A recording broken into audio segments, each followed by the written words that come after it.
and get you some reaction to the outcomes of the Enyobeni Tavern case.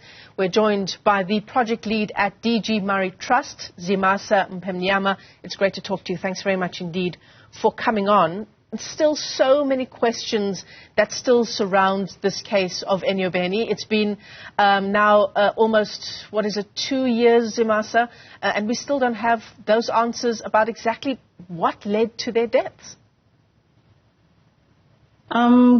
Good afternoon, and thank you for having me on your show. It's still a very unfortunate and sad and tragic incident. And sadly for us, it's coming to 30 years of South Africa's democracy, and we still have such unsettling stories happening in our communities.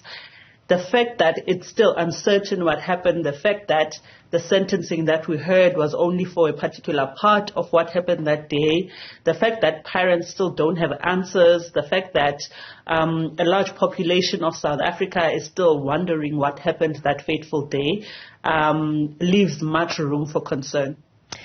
And given that, I mean, the court said as much today in this decision, right, in this ruling, with either the choice of a fine or 100 days imprisonment. Is that enough? That's a very tricky one. So I was listening to the judgment this morning. The judge was very particular with his words when he said that he knows that this situation is a very hard one, and he knows that this situation pulls at the heartstrings of many communities, and that there are parents whose children passed away, unfortunately, that day. But in this particular case, on this particular day, he was dealing with one such issue of one child that had testified and said that they were sold liquor, and that child happens to be under the age of 18. And we know, according to the National Liquor Act, that you're not supposed to sell liquor to persons under the age of 18. I still believe that that sentence was too low and that it was still lenient, because each of them got 5,000 Rand fine that they could possibly pay over time. And the judge also said that they could possibly not get their liquor license renewed. So the sentence is still a bit light, considering the fact that there were children that died that day, and that the circumstance that has led to that one child being sold alcohol is a circumstance that is available across the country. And the judge also said that the premise for his judgment in this way is that these people are first-time offenders in this regard, and that he has to look at the case in isolation, which is quite unfortunate. But I think we can be happy with the fact that they were found guilty and that the case is still continuing, and that the second stage, where they are looking at the deaths of their young kids, will still be investigated. Yeah, it's a difficult thing, because what does it do for closure for the families right now? It's a very difficult one. I was watching a newsroom interview of one of the parents this morning, and it's a very difficult situation. And where do the parents get closure? Where do the parents of other kids that have died in similar circumstances get closure, when the people that are guilty of such or allegedly part of that kind of thing will be allowed to roam freely if they pay the fine? So there's a level in which the pain and suffering of these parents is not being taken into account. Yeah. Did the judge say anything about, or did the judgment say anything about, the future, if indeed the choice here is to pay the fine, the future of these two now convicted people in terms of their business? So from what I heard in the judgment, the judge said it is unlikely that these two will get a liquor license again, meaning that they won't be able to sell alcohol again. So I do still think that particular thing is still in the hands of the Eastern Cape Liquor Board, where they have to sit down and decide that their license will either be revoked or will continue.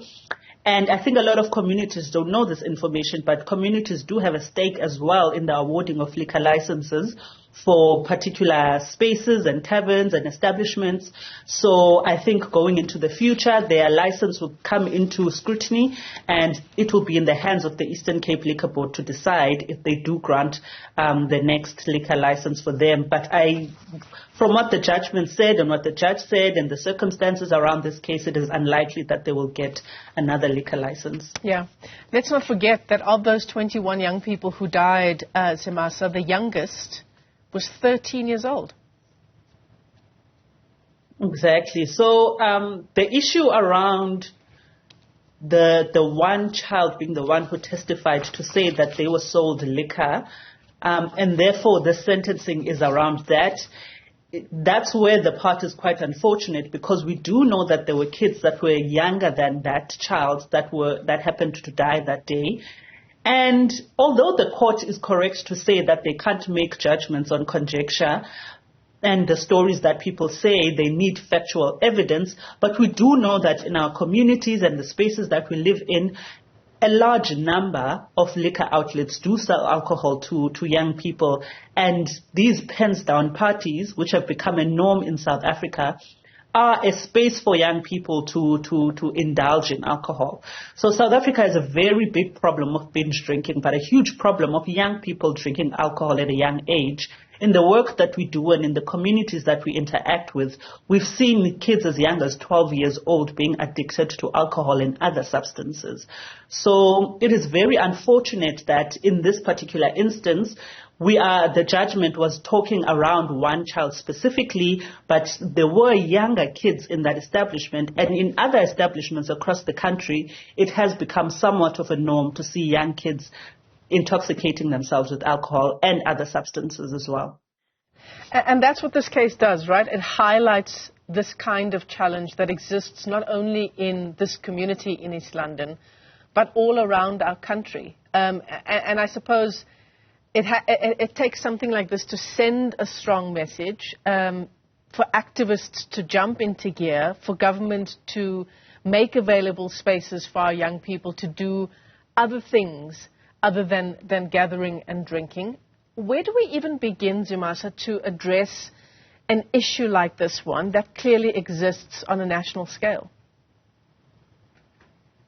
So firstly, what you're saying is very correct, that this case is a landmark case, and it is one where examples need to be set about the ways in which we deal with people that contravene the Liquor Act, especially when it comes to selling to minors and to selling to young people. So I think a lot of people are looking at it and are looking to see where it will go. And I think that's why some of the judges or judgments are threading very carefully around it, because everyone is looking at it and everyone in the liquor policy space is looking at it as well. It's a very difficult situation. South Africa has a history of alcohol abuse. It stems from colonialism. It stems from apartheid, where alcohol and wine was used as a payment. In the Cape Winelands, for instance, as the DOP system. And there's a history of alcohol dependence in the sense that in communities where there are people that are underprivileged and don't have ways of dealing with some of the problems that they come into face with, especially because of low incomes and unemployment and the ways in which our communities are structured and gender-based violence, alcohol then becomes a dependency mechanism and a space for a lot of people, including young people, to express themselves and feel a sense of relief and feel like they can be able to enjoy themselves when they are put under a situation that is quite unbearable. So alcohol then becomes a space for people to express themselves. But in this context, we have found extremely unhealthy ways to do that. And I want to make mention of the budget speech and where Godongwana was talking about the sin taxes and the way in which the parliamentarians were jittering and laughing and making jokes about it. It has become trivialized in our society, and alcohol has been made to seem as if it's the norm and it's the only way for us to enjoy ourselves. And people don't take it seriously and don't see it as a drug or something that is addictive. So it's very hard as an activist in the space to kind of advocate for policies that change the way in which we look and see alcohol. But it's a long way to go, and I think this judgment in this case is a case in point that we need to look at for ways to change the system. Yeah, absolutely. And it is, as you say, it has such an incredibly long long-standing history in our country. It is difficult, I think, to know where to begin, right, Zimasa? It's difficult to know where to begin. It's difficult to understand the law. So as an activist myself, I came into the space quite recently of alcohol policy, but the alcohol policy itself is very difficult to understand. It's very intricate. It has many layers to it. And so a lot of people decide not to enter the space and just leave alcohol and substance abuse to the wayside and don't advocate for changes in that space. But I do think, and I see it as a duty as well, to educate people about the space and for us to learn ways for us to enjoy ourselves differently. There are multi-layers. There's the Department of Trade and Industry that is involved. There's the Department of Health. There's the Department of Social Development. And there's the Department of Education. And all of these departments don't work or sing together to make sure that alcohol policy is preventative and make sure it doesn't cause harm in society. And somehow the harm that is caused by alcohol is so understated. It's understated in our policy work. It's understated in the media. It's understated in our activist work. It's understated by the Department of Health and all these departments that I've mentioned. And they drag their feet to legislate for things that will change the harm associated with alcohol in society. So these things are very hard to do, but I think we are, from the Enyobeni case, starting to make and create conversations around the country that put us in a space where we have to come face to face with our reality as a society, that alcohol is a problem in this country. Yeah, absolutely. Zimasa Mpemnyama is with the DG Murray Trust, talking to us about the outcomes of the Enyobeni case. Zimasa, thanks very much indeed for joining us this afternoon.